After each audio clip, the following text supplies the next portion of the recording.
Beberapa warga melihat kalau istrinya Junai yang tadi pagi ngamuk-ngamuk sudah pergi meninggalkan rumah itu balik lagi dia ke rumah, naik tangga depan, mencoba untuk buka pintu, tapi pintu itu terkunci.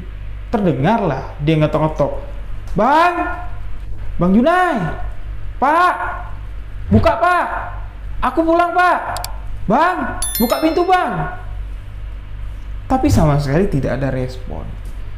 Terus diketok-ketok dengan suara yang semakin keras. Itulah warga ini tahu, oh istrinya Junai pulang, alhamdulillah lah orang bilang kan. Tapi sama sekali nggak ada yang buka ya pintu depan itu. Istrinya pun turun, berjalan ke belakang, mencoba untuk masuk lewat pintu belakang. Gak lama berselang, ketika istrinya naik dari pintu belakang,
terdengar suara teriakan yang sangat histeris sekali. Bang, ya Allah bang, tolong. Warga mendengar suara minta tolong, otomatis semuanya keluar. Warga yang penasaran apa yang sebenarnya terjadi, mendobrak pintu depan. Ketika pintu depan didobrak,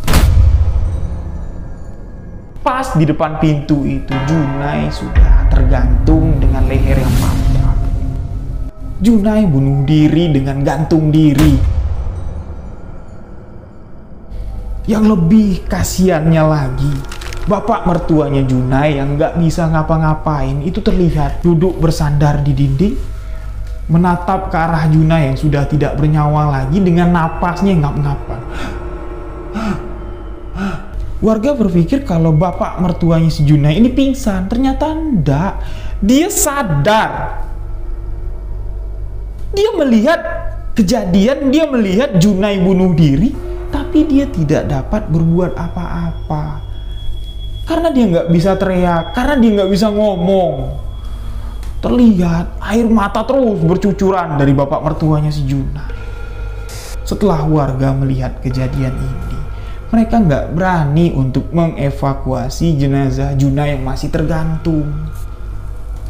Mereka di sini manggil Pak RT.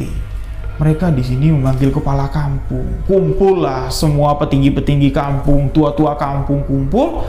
Setelah mereka kumpul barulah di sini. Ayolah, kita turunkan jenazah almarhum Junai. Yuk, sama-sama kita turunkan. Jenazah almarhum si Junai di sini diturunkanlah. Yang menurunkan jenazah yang tergantung itu ada 2 orang. Yang mana 2 orang ini adalah teman dekat dari Junai semasa beliau hidup. Saya sebutkan satu aja ya di cerita ini.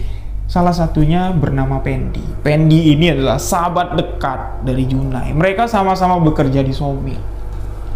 Jadi Pendi menurunkan jenazah Junai, digendong sama si Pendi. Tali yang menggantung di lehernya si Junai, yang terikat erat di lehernya si Junai ini dibukalah. Junai pun dibaringkan jenazahnya di atas kasur di tengah-tengah rumah. Warga yang ada di sana, mereka ini berembuk langsung dengan Pak RT, dengan Ustadz, dengan tua-tua kampung, dengan kepala kampung. Mereka berembuk, jenazah ini kapan layaknya kita kebumikan. Warga sepakat mengatakan lebih cepat lebih baik, karena kematian dari si Junai ini bukan kematian yang wajar. Gantung diri itu adalah perbuatan yang sangat nyalah sekali. Takutnya ada sesuatu hal nanti setelah kematian dari si Junai, kalau jenazahnya lambat untuk dikebumikan. Toh juga kita ndak nunggu keluarga dari mana-mana, kita ndak nunggu kerabat yang datang dari jauh untuk melihat prosesi pemakaman si Junai. Warga pun sepakat untuk memakamkan Junai di sore hari itu juga. Di sini terlihat Pendi, sahabat karib, sahabat akrab dari si Junai, terlihat sangat berperanan sekali dalam prosesi pemakaman almarhum Junai. Setelah jenazah almarhum Junai dikebumikan pada sore hari itu, di malam harinya, warga-warga yang prihatin dengan apa yang telah dilakukan oleh Junai. Di sini beliau nekat menghabisi hidupnya, menggantung diri, bunuh diri dengan cara yang sangat keji sekali. Warga di sini prihatin, warga beramai-ramai lah datang untuk yasinan, untuk mendoakan almarhum, karena semasa hidupnya Junai ini orang yang baik. Banyak budi yang sudah ditanamkan oleh Junai, walaupun hidupnya susah, dia nggak segan-segan untuk memberi pertolongan ke teman-temannya, ke tetangga-tetangga, karena Junai ini dikenal sebagai orang yang sangat baik sekali. Warga ramai datang untuk acara yasinannya. Warga pun di sini sepakat mengatakan kalau bukan kita siapa lagi yang mendoakan almarhum. Sama-sama kita tahu kematian almarhum ini bukan kematian yang wajar. Di malam pertama, yasinan diselenggarakan. Di malam kedua, di malam ketiga, selesai malam ketiga. Di malam ketujuh yang biasanya itu juga ada acara tahlil dan yasinan di rumah almarhum, tapi tidak diadakan karena masalah dari perekonomian, ya. Di malam pertama pun di sini itu sumbangan dari warga semua, untuk kue, untuk beras, untuk lauk pauk, itu semua adalah sumbangan dari warga setempat. Di malam pertama setelah almarhum Junai ini dimakamkan, setelah acara yasinan selesai diselenggarakan, satu kejadian yang menghebohkan warga pun terjadi. Setelah acara yasinan selesai, warga-warga pun pulang ke rumah, dan yang terakhir pulang atau yang turun dari rumah almarhum Junai ini ada 5 orang. Salah satunya adalah Pendi. Pendi dengan keempat temannya, yang mana keempat teman Pendi pulang yasinan pada malam itu adalah teman-teman Junai juga, tapi yang lebih akrab, lebih dekat itu adalah Pendi. Mereka pun di sini berpamitan sama istri almarhum, dan mereka pun di sini menuju untuk pulang. Yang mana rumah Pendi dengan keempat orang temannya ini terletak di ujung dusun. Rumah mereka pun berdekatan, berjejer lah istilahnya. Pendi dan keempat temannya ini membicarakan masa lalu atau kejadian-kejadian yang pernah mereka alami dengan almarhum Junai. Salah satu dari teman mereka mengatakan, aku ndak habis pikir ya, kalau Junai ini sampai nekat mati bunuh diri. Padahal dia kan baik. Pendi di sini mengatakan, ya udah nggak usah diomongin. Kita omongin yang baik-baiknya aja, yang tidak baiknya nggak usah kita ungkit-ungkit lagi. Kalian ingatlah semasa hidupnya Junai gimana sama kita. Kita omongin yang baiknya aja. Sekarang Junai udah nggak ada. Nggak baik kita omongin keburukan yang telah beliau lakukan. Di perjalanan pulang, mereka berlima ini terus membicarakan semasa hidup dari almarhum si Junai. Nggak terasa mereka ini sudah sampai di tengah-tengah antara mau sampai ke rumah mereka masing-masing. Di tengah-tengah desa lah jatuhnya, di Jalan Setapak. Yang mana rumah warga di tahun 1990-an itu rumahnya semua masih rumah panggung. Tapi rumahnya nggak rapat. Ya, satu rumah jaraknya itu ada 10 meter, 20 meter, baru ada rumah lagi. Jadi nggak rapat rumahnya. Di tengah jalan mereka ini sempat berhenti gara-gara melihat kelakuan salah satu warga yang mau turun dari rumah, tapi kelakuannya itu aneh. Jadi mereka berjalan di tengah Jalan Setapak, terlihat dari jauh pintu rumah warga itu kebuka. ada satu warga yang mau turun, ya, turun melalui tangga, tapi di tengah-tengah tangga orang ini berhenti menatap ke 5 orang yang sedang berjalan di jalan setapak. Warga yang berdiri di tangga yang tadinya mau turun ini menatap dengan tatapan yang sangat tajam sekali, seolah-olah ada sesuatu yang dilihatnya. Dia memperhatikan 5 orang yang sedang berjalan itu dengan seksama. Seolah-olah apa yang dilihatnya itu benar nggak sih yang aku lihat? Seolah-olah tidak yakin dengan apa yang dia lihat. Terlihat dari gimik wajahnya. Rasa penasaran terlihat, rasa takut terlihat, hingga di mana mereka berlima ini pas berada di depan rumahnya, pas. Jadi Pendi di sini negur lah orang yang tertegun berdiri di atas tangga ini. Wak ngapo situ, Wak? Nggak jadi turun. Orang ini sama sekali tidak menjawab sapaan dari si Pendi. Dia terus memperhatikan, terlihat ya dari gimik badannya itu, dari gerak tubuhnya itu, dia memperhatikan satu persatu wajah dari Pendi dan kawan-kawannya, hingga terlihat ya, wajah Wak yang berdiri di atas tangga ini ketakutan dan dia langsung naik, menutup pintunya, masuk ke dalam rumah. Mereka berlima ini sempat lama berhenti di depan rumah warga tersebut, saling tatap-tatapan lah, ya, sambil melihat ke kiri dan ke kanan. Nggak ada yang aneh. Apa yang dilihat sama Wak tadi sampai kayak gitu ketakutannya? Udahlah, jalan yuk. Mereka pun kembali berjalan. Mereka kembali berjalan hinggalah salah satu dari kelima orang ini sudah sampai di depan rumahnya. Jo, aku duluan ya. Yaudah, hati-hati. Mau mampir dah? Kata teman yang sampai ke rumahnya tadi. Ngopi-ngopi dulu sini. Aku bikin kopi. Yuk, mampirlah sini ngobrol. Nah, keempat orang yang berada di jalan setapak, sedangkan satu orang yang sudah sampai ke rumahnya ini sudah berada di pekarangan rumah. 4 orang ini mengatakan, hendak lah, besok lah kalau mau ngopi-ngopi, udah malam juga. Kami pamit ya, pulang ya. Mereka berempat pun melanjutkan perjalanan untuk sampai ke rumah masing-masing. Yang sampai di rumah tadi, naiklah ke atas rumah panggung. Dia naik tangga. Sebelum dia masuk ke pintu rumah, masih berdiri di depan teras. Teman-temannya ini loh berjalan lah pelan-pelan di jalan setapak. Dia melihat ada sesuatu yang agak ganjil. Temannya ini kan berjalan berempat, tapi yang dilihat dengan mata kepalanya kok 5. Loh, siapa satu lagi? Di sini dia mencoba untuk memanggil teman-temannya. Jo, hoi, sini, tengok sini. Keempat orang temannya yang mendengar panggilan dari temannya yang ada di atas teras, mereka pun berhenti melihat ke arah temannya, dan temannya itu sibuk nunjuk ke belakang. Itu lari. Nah, ketika dia bilang lari, keempat orang temannya ini baru sadar.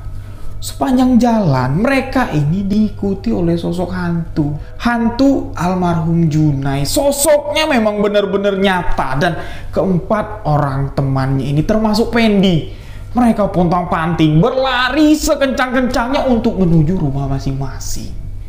Hantu Junai mengantar mereka pulang pada malam itu. Yang namanya di kampung, kejadian seperti ini itu cepat sekali hebohnya, cepat sekali viralnya. Apalagi yang menjadi saksi mata kejadian ini, yang mengalami kejadian ini ada 6 orang. 5 orang teman dari almarhum dan 1 orang warga yang berniat turun dari rumah, tiba-tiba tidak jadi. Ternyata dia juga melihat. Yang berjalan itu bukan 5 orang, tapi 6 orang. Orang ke-6 adalah almarhum Junai.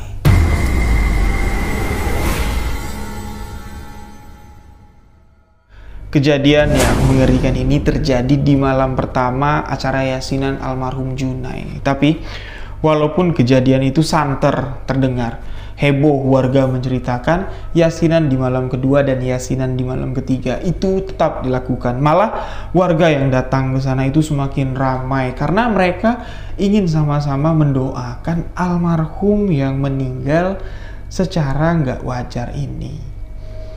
Warga kasihan, warga Iba, mereka tahu penyebab atau alasan almarhum Junai ini nekat gantung diri itu adalah permasalahan dari istrinya. Dan sikap dari istrinya almarhum Junai semenjak beliau meninggal ini terlihat sangat depresi sekali. Matanya bengkak, setiap bertemu dengan orang dia menangis, dia curhat mengatakan, aku banyak sekali salah dengan Bang Junai, sampai-sampai Bang Junai meninggal pastilah karena aku. Kalau memang Bang Junai mati jadi hantu, aku kepingin lah ketemu dengan hantu Bang Junai. Aku mau minta maaf, mau minta ampun dengan Bang Junai.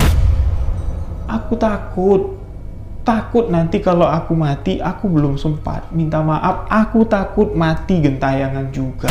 Itu yang dikatakan oleh istri almarhum Junai. Apa yang diminta sama istri almarhum Junai, itu yang dia dapat.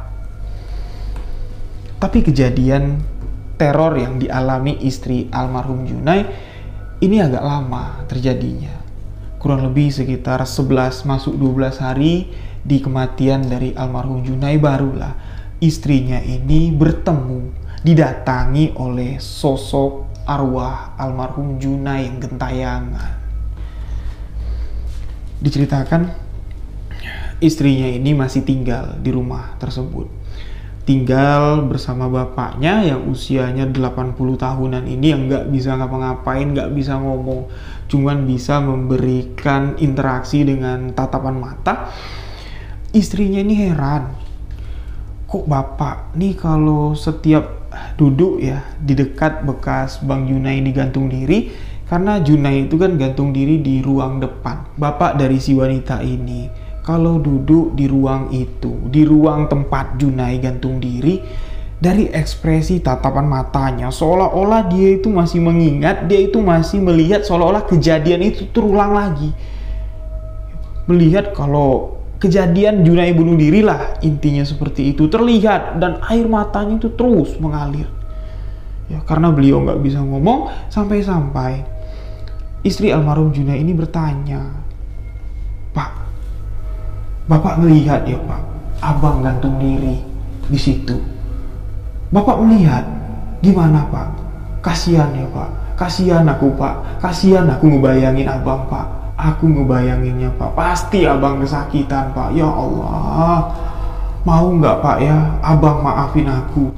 Respon atau reaksi dari bapaknya ini cuman meneteskan air mata. Air matanya yang cuman mengalir, dan tatapan mata dari bapak istri almarhum Junai ini itu seolah-olah dia masih merekam jelas lah kejadian yang dilihatnya ketika almarhum Junai ini gantung diri. Dan pada satu ketika, apa yang dilihat oleh bapak istrinya ini itu dilihat sendiri, dilihat langsung oleh istri almarhum Junai.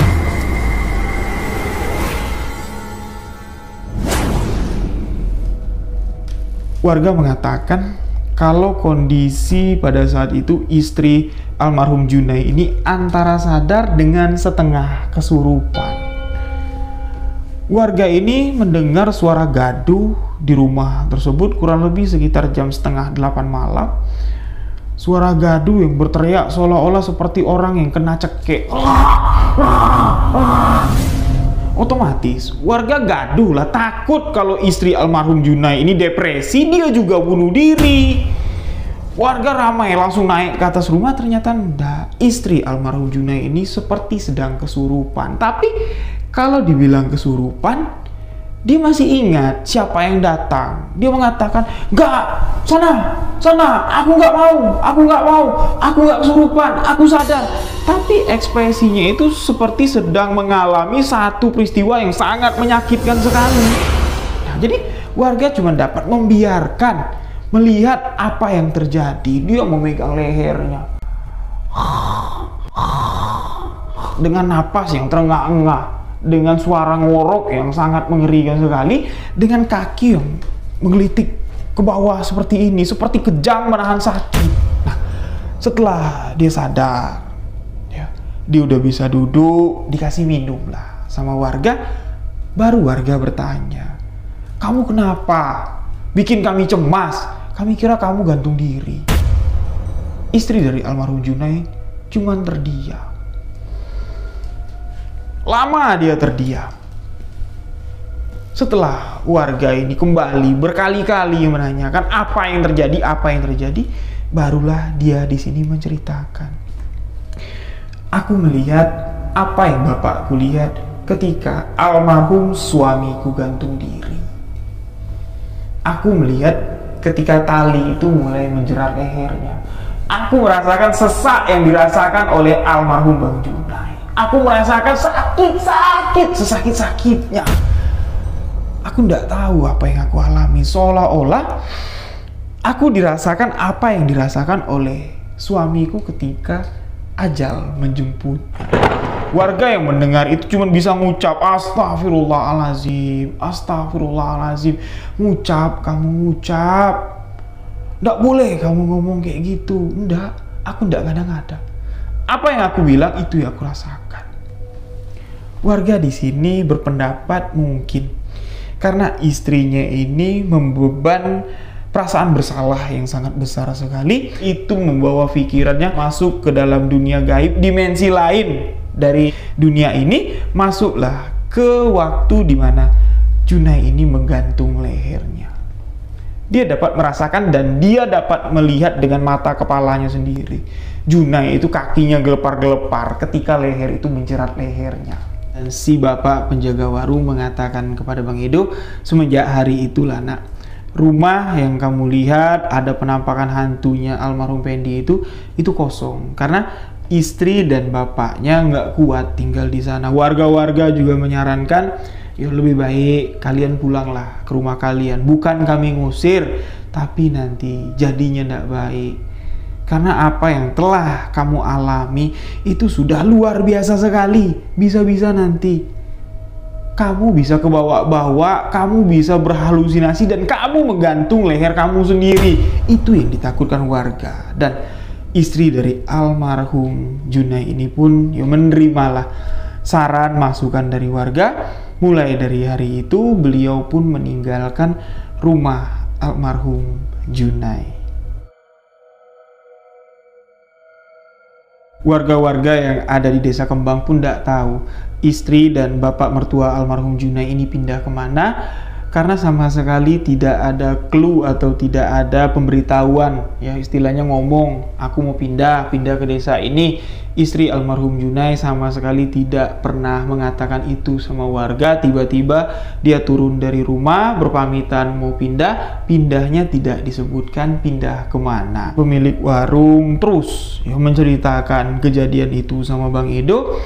Bapak sepemilik warung mengatakan sama Bang Edo, sebenarnya apa yang kami alami di desa ini tentang penampakan almarhum si Junai ini ada sebabnya nak.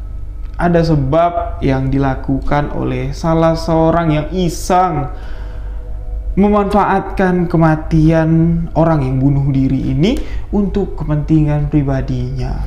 Bang Edo pun di sini bingung, maksudnya apa Pak? Bukannya tadi Bapak ceritain almarhum Bang Junai ini itu mati atau gantung diri karena depresi, ribut terus sama istrinya. Iya betul, tapi setelah kematiannya warga, keluarga ini sempat lalai dengan satu hal, tali gantungan untuk si Junai ini bunuh diri.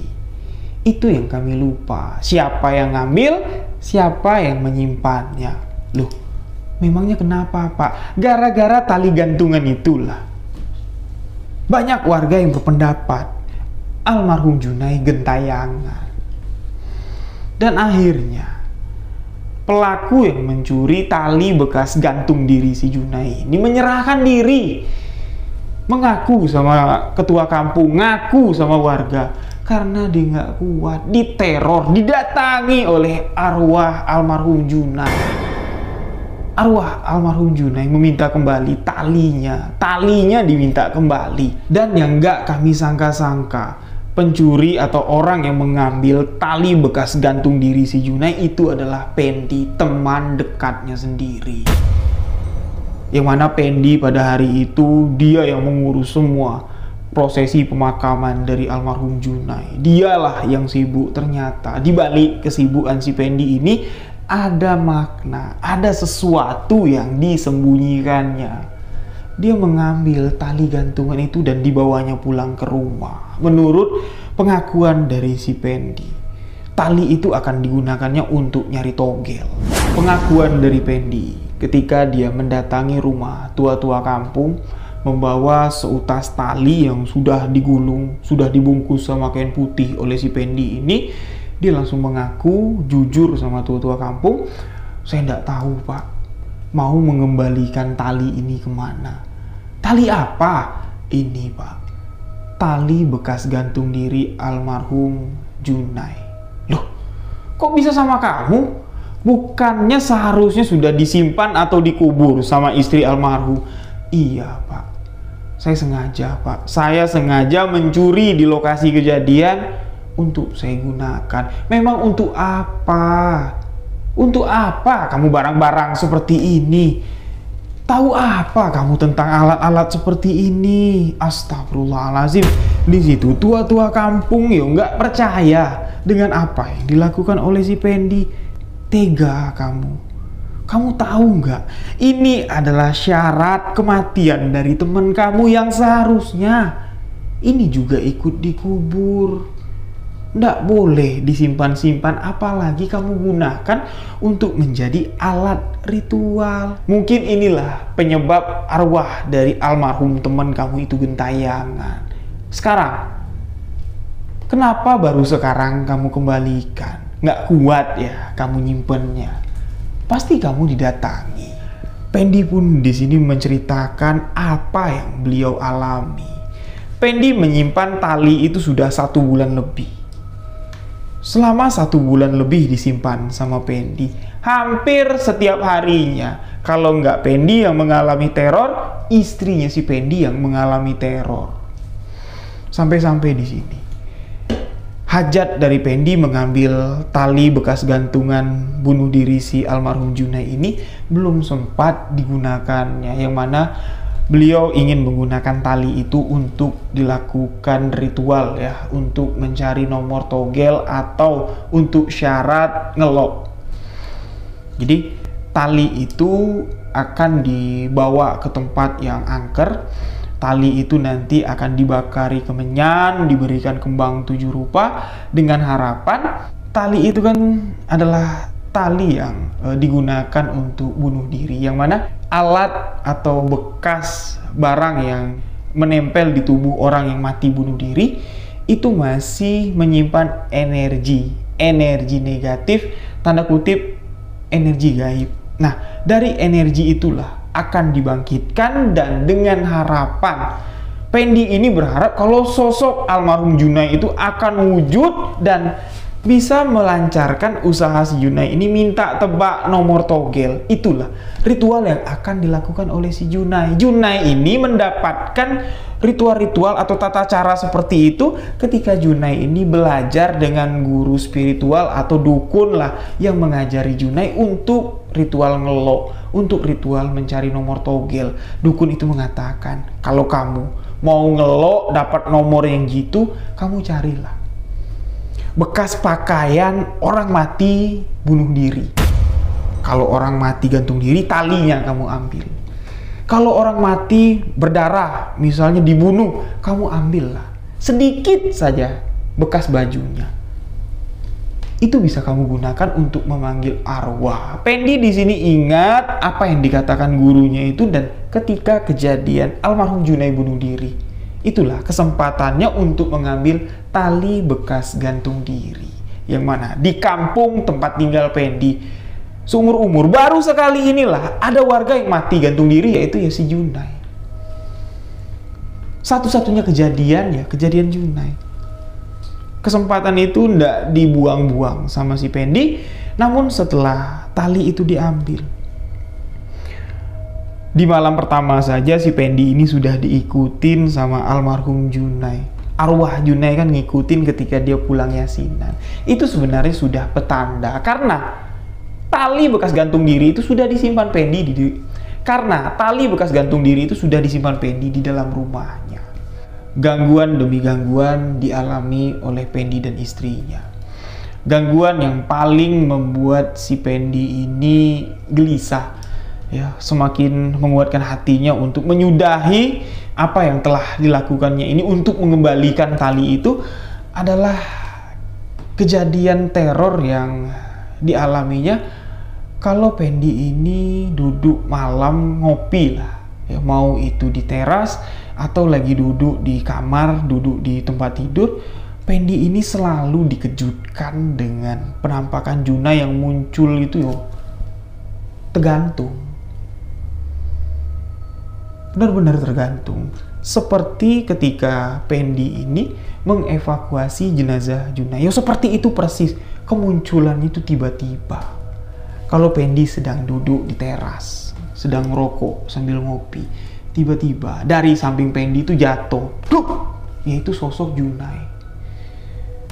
Tapi ketika Pendi melihat, mencari, sosok itu hilang. Ketika Pendi di kamar, dia mau tidur, istrinya sudah tidur duluan. Pendi kan tidur telentang, tangannya dilipat ke belakang kayak gini, menatap ke atas. Yang mana kalau rumah panggung itu rata-rata itu nggak pakai dak, ya, jadi nggak pakai dek, plong aja ke atas, kelihatan lah susunan gentengnya. Seringkali teror arwah Junai ini atau teror dari hantunya Junai ini mengejutkan Pendi, hampir membuat jantung si Pendi ini copot. Dia lagi baring melihat ke atas genteng, ya. Tiba-tiba dia melihat ada sosok jasad si Junai ini jatuh hampir meniban badan si Pendi. Tapi jasad yang hampir menimpa badan si Pendi ini tiba-tiba terhenti dan terlihat tali yang mengikat lehernya si Junai ini membuat lehernya Junai ini tertarik ke atas lagi. Kejadian-kejadian seperti itulah yang membuat Pendi ini udah nggak kuat lagi. Ditambah satu kejadian yang dialami oleh istrinya Pendi. Kejadian yang dialami Pendi dan istrinya banyak, tapi yang paling membuat mereka ketakutan itulah yang dituliskan di cerita ini. Satu kejadian yang dialami istrinya Pendi yang paling mencekam dan paling menakutkan. Kurang lebih sekitar jam 11 malam. Istrinya si Pendi ini ke WC, mau buang air besar. Yang mana di rumahnya Pendi, WC-nya ini terpisah. WC-nya ini belum di atas. Jadi rumah panggung, WC-nya itu di bawah. Harus keluar rumah, menuruni tangga dapur, barulah sampai ke WC. Malam itu, istrinya Pendi ini sudah biasa lah, ya, mau tengah malam, mau subuh, itu sendirian ke WC. Keluarlah dia dari pintu, menuruni anak tangga. Ketika beliau menuruni anak tangga, dia udah merasa agak gering, udah merasa agak merinding, tapi diabaikan sama istrinya Pendi. Teruslah dia berjalan, masuklah ke dalam WC. Selesai dia buang air besar, dia mau naik ke atas. Sebelum menaiki anak tangga, beberapa meter sebelum sampai ke tangga, pas di bawah tangga, sosok arwah Junai berdiri dengan tali yang masih terikat. Otomatis di sini penampakan yang sangat menakutkan itu membuat istrinya Pendi ini teriak, "Bang, tolong bang, bang, tolong bang." Pendi yang berada di dalam kamar, dia panik mendengar teriakan istrinya minta tolong. Dia bergegas lah keluar dari pintu dapur. Tapi sebelum Pendi ini menuruni anak tangga, istrinya bilang, "Stop, stop bang, abang jangan lewat tangga." Kenapa? Junai di bawah tangga. Dia langsung masuk ke dalam lagi, lewat pintu depan, dia mutar ke belakang. Sesampainya Pendi ini di tangga belakang, yang mana kata istrinya tadi, Junai berdiri di bawah tangga belakang. Sesampainya Pendi ke belakang, sosok itu sudah tidak ada lagi. Istrinya Pendi pun pingsan. Beliau nggak kuat melihat penampakan dari arwah Junai. Kejadian-kejadian itulah ya, yang meneguhkan hati Pendi, berniat, aku sudahi apa yang telah aku mulai. Terserah orang berpikir apa, yang penting aku jujur, aku selesaikan ini. Dan Bapak Kepala Kampung pun di sini menyarankan sama si Pendi ini, kamu cari dulu istrinya. Karena yang berhak menerima ini adalah istri almarhum Junai. Karena keluarganya udah nggak ada lagi. Cuman istrinya lah, kamu cari istrinya. Tapi untuk mencari istrinya si Junai, ini otomatis akan memakan waktu. Ya udah, kita ambil kesimpulan setelah dirembuin, dibahas lagi tentang permasalahan ini. Ya udahlah, sekarang yang terpenting kamu yang ngambil, kamu yang harus mengembalikan. Gimana Pak caranya? Gimana cara mengembalikannya? Dikubur.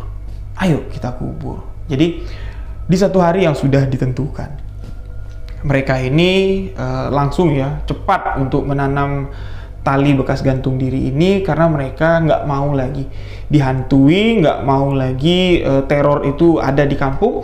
Mereka pun bergegas menentukan hari yang baik. Mereka pun kumpul ya di rumah Bapak Kepala Kampung. Tapi orang-orang yang kumpul di rumah Bapak Kepala Kampung ini nggak banyak. Itu ada cuman beberapa orang, karena beberapa orang inilah yang akan tahu di mana lokasi tali bekas gantung diri Junai ini akan dikubur. Soalnya kalau banyak orang tahu, ini bahaya. Banyak nanti orang yang akan mengincar tali itu pasti akan dicuri orang lagi, karena ini banyak sekali manfaatnya untuk ilmu hitam. Beberapa orang ini berangkat, termasuk Pendi, ada ustadz di sana, Bapak Kepala Kampung di suatu tempat. Pendi ini disuruh menggali lubang dengan tangannya sendiri. Menggali lubang, digalilah sama si Pendi. Setelah lubang digali cukup dalam, Bapak Kepala Kampung di sini menyuruh Pendi untuk menguburkan tali itu. Kamu kubur, tapi sebelum kamu kubur, niatkan di dalam hati, kamu ngomong sama teman kamu. Kamu minta maaf. Kamu akui kalau kamu telah mencurinya dan kamu berniat untuk mengembalikan. Apa yang disarankan dilakukanlah oleh Pendi. Ditaruhlah tali itu. Setelah tali itu ditaruh, ditaburilah bunga. Setelah bunga ditabur, tanah pun ditimbun. Tanah ditimbun, sudah rapi, sudah rata ditimbun. Mereka pun di sini meninggalkan tempat itu. Tapi baru beberapa langkah mereka meninggalkan tempat itu, salah satu orang yang ikut dalam prosesi menguburkan tali bekas gantung diri ini menoleh ke belakang, dan satu kejadian yang nggak masuk akal terjadi. Lubang itu terbongkar, tali itu naik ke atas lagi. Orang ini langsung bilang, Pak, lubangnya kebuka, talinya keluar lagi. Dilihat sama Pendi, dilihat sama Pak Ustadz, dilihat sama Bapak Kepala Kampung, apa yang dikatakan orang itu memang benar. Pendi di sini disuruh mengumpulkan bekas-bekas tanah itu, kembali menguburkan tali itu, dikubur lagi sama si Pendi. Tapi di sini nggak langsung mereka tinggalkan. Mereka tunggu beberapa menit, mereka tunggu aman, tali itu sama sekali nggak kebongkar lagi, nggak ada yang menggalinya lagi, barulah mereka tinggalkan. Tapi baru beberapa langkah, tali yang ditanam itu terbongkar lagi. Nah, Pak Ustadz di sini mengatakan ini pasti ada yang nggak beres. Ada yang mengganggu ketika kita menanamkan ini. Ini petanda nggak baik. Tapi insya Allah, yuk sama-sama kita doakan. Kita doakan, dan intinya kamu Pendi, kamu tuh yang lebih tulus lagi. Kamu tuh lebih tulus lagi mendoakan sahabat kamu, teman kamu yang udah kamu usilin. Pak Ustadz di sini memberikan tata caranya. Pertama, kamu minta dulu sama Allah. Minta ampun dulu atas apa yang telah kamu lakukan. Perbuatan yang tidak baik, tidak benar. Kamu itu udah bersekutu dengan makhluk gaib. Percaya dengan hal-hal seperti itu. Setelah itu baru kamu doakan almarhum yang meninggal dunia. Kamu minta ampun, minta maaf. Yuk sama-sama kita lakukan. Dan apa yang disarankan sama Pak Ustadz pun dilakukan sama si Pendi.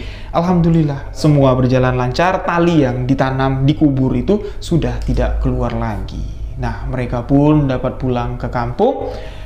Ketika Edo mendengar tentang prosesi si Pendi ini mengembalikan tali bekas gantung diri ini, Edo di sini berpikir, ini berarti udah kelar nih. Ya nggak mungkin lah ada teror-teror lagi, tapi kok masih ada teror.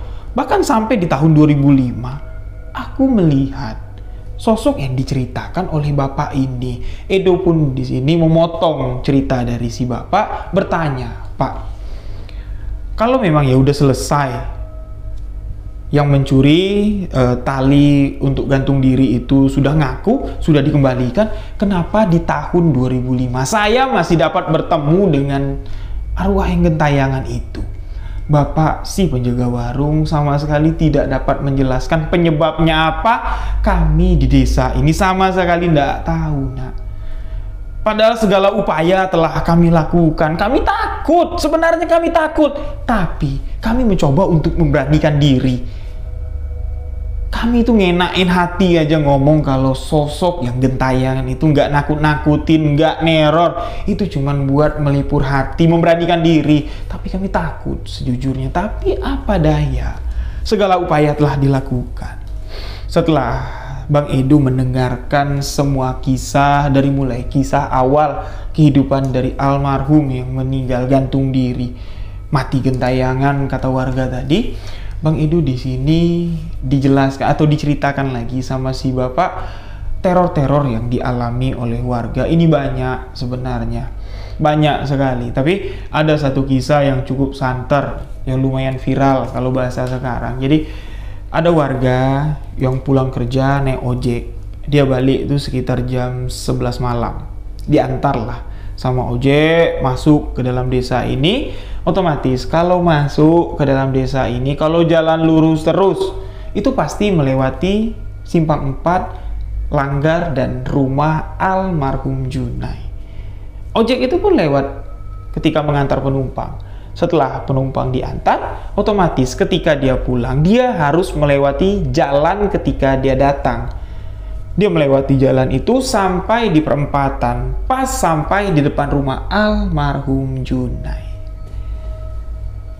Ojek itu diberhentikan oleh sosok pria, tubuhnya tinggi besar.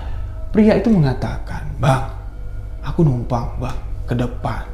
Cuman itu yang dikatakan, dan tukang ojek sama sekali tidak keberatan untuk menumpangi sosok laki-laki ini sampai ke depan. Dibonceng lah. Sepeda motor kembali dikendarai, menyusuri jalan setapak, melewati pintu gerbang untuk masuk ke desa Kembang. Tapi setelah ojek itu melewati pintu gerbang atau gapura dari desa Kembang, sosok laki-laki yang diboncengnya ini sudah tidak ada lagi, menghilang. Ada yang mengatakan itu adalah arwah dari Junai. Ada juga yang mengatakan itu korin. Ada juga yang mengatakan kalau itu adalah kerjaan jin iseng yang menyerupai almarhum Junai. Tukang ojek ini menceritakan kepada langganan yang sering diantarnya. Jadi keesokan harinya kan orang yang pulang ke kampung Kembang ini, "Bang, bang, antarin aku pulang." Nggak mau aku, cari ojek lain aja."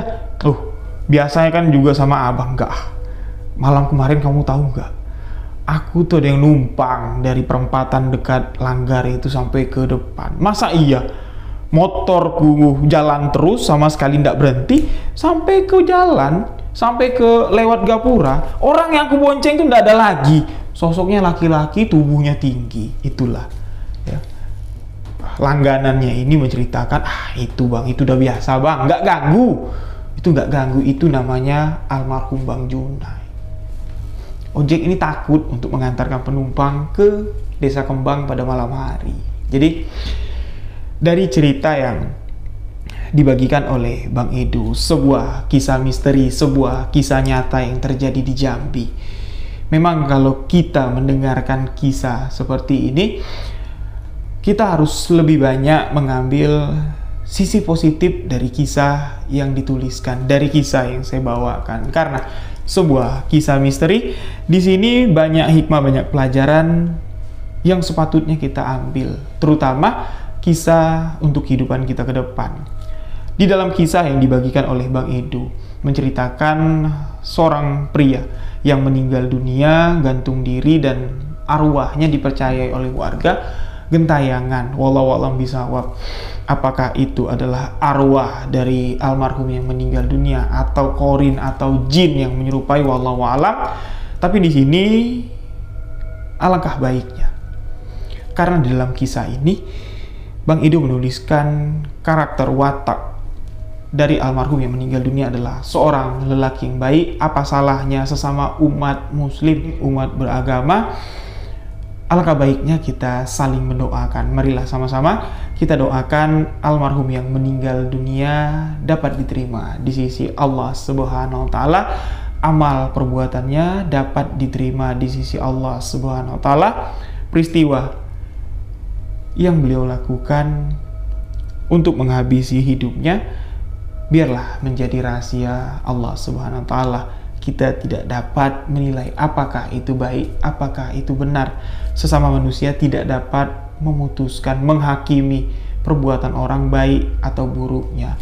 Jadi kisah dari Bang Edo ini menurut saya adalah sebuah kisah yang sangat menarik, karena Bang Edo menjelaskan ketika pertemuan pertama Bang Edo dengan sosok hantu di tahun 2005 yang sudah meninggal di tahun 1990, perasaan Bang Edo ini campur aduk. Dia merasa takut, dia merasa segan, dia merasa ngeri, dia merasa campur aduk tadi dia bilang. Nah, itu menurut saya adalah perasaan yang manusiawi ketika kita berhadapan atau menyentuh energi dari makhluk gaib, khususnya itu adalah sosok ruh atau sosok arwah manusia yang meninggal dengan cara yang nggak lazim atau meninggal dengan kepedihan. Rasa yang dirasakan oleh sosok itu, energinya itu terpancar. Energi yang terpancar itu kita serap ke dalam batin, dan batin kita merasakan apa yang mereka rasakan. Tapi banyak yang tidak dapat banyak yang tidak dapat merespon atau tidak dapat menanggapi rasa tersebut. Jadi dengan campur aduknya rasa yang dipancarkan dari energi sosok tersebut, yang peka kita rasakan itu adalah ketakutan. Sebenarnya ketika kita bertemu, banyak sekali pesan-pesan yang ingin disampaikan oleh sosok itu kepada kita. Karena ketika dia mewujudkan sosoknya, itu bukan perkara yang mudah. Menyeberang dari alam gaib, melewati dua sisi dari dunia ini, mewujud ke hadapan kita dengan perwujudan yang hampir sempurna, itu bukan perkara yang mudah. Butuh energi yang sangat besar sekali, karena perwujudan itu tidak plek seutuhnya berwujud seperti manusia, enggak. Itu sebenarnya adalah energi-energi yang itu sebenarnya adalah gambaran dari energi-energi yang ada di dalam rasa ya, atau yang terdapat di dalam ruh arwah orang yang meninggal ini. Itulah yang mewujud menjadi sosok. Nah, dari rasa-rasa itulah kita bisa menggali cerita, menggali penyebab, menggali perasaan yang ingin disampaikan oleh sosok tersebut. Jadi saya pernah mengalami satu kejadian yang belum pernah saya ceritakan. Kejadian ini saya alami di Pulau Dewata, Bali. Ketika saya tinggal di Bali, saya pernah mengalami kejadian yang hampir sama dengan yang dialami oleh Bang Edo. Bahkan kematian dari arwah atau hantu yang bertemu dengan saya, yang energinya yang dapat saya rasakan, itu lebih tragis lagi dari kejadian kematian dari Bang Junai. Mungkin di video selanjutnya akan saya ceritakan untuk sahabat-sahabat, karena kisah ini akan cukup epik. Ketika saya bertemu dengan sosok itu, nggak tahu kenapa saya dapat merasakan seperti apa yang beliau rasakan. Sakit, perih, duka, kerinduan. itu dapat saya rasakan. Yang mana rasa itu sebelum saya bertemu dengan sosok itu tidak ada di pikiran saya, tidak ada di hati saya. Tapi ketika sosok itu wujud di hadapan saya, walaupun wujudnya tidak sempurna, saya dapat merasakan energi itu dan saya dapat menyimpulkan energi atau perasaan yang saya rasakan itulah yang ingin beliau sampaikan. Energi yang masuk ke saya, perasaan yang beliau rasakan itulah yang ingin disampaikan sebagai komunikasi saya antara sosok itu. Nah, kisah itu akan saya bagikan kepada sahabat, insya Allah di video selanjutnya. Inilah sebuah kisah misteri. Ketika kita mengkaji sebuah kisah misteri, tidak dapat kita pecahkan dengan logika, tapi ini kisah misteri benar-benar terjadi, kisah nyata dari narasumber. Mungkin di kisah ini ada kalimat atau ucapan yang salah penyebutan, saya mohon maaf sebesar-besarnya. Saya Rio Wijaya mengucapkan wabillahi taufik wal hidayah. Wassalamualaikum warahmatullahi wabarakatuh. Salam sebuah kisah misteri.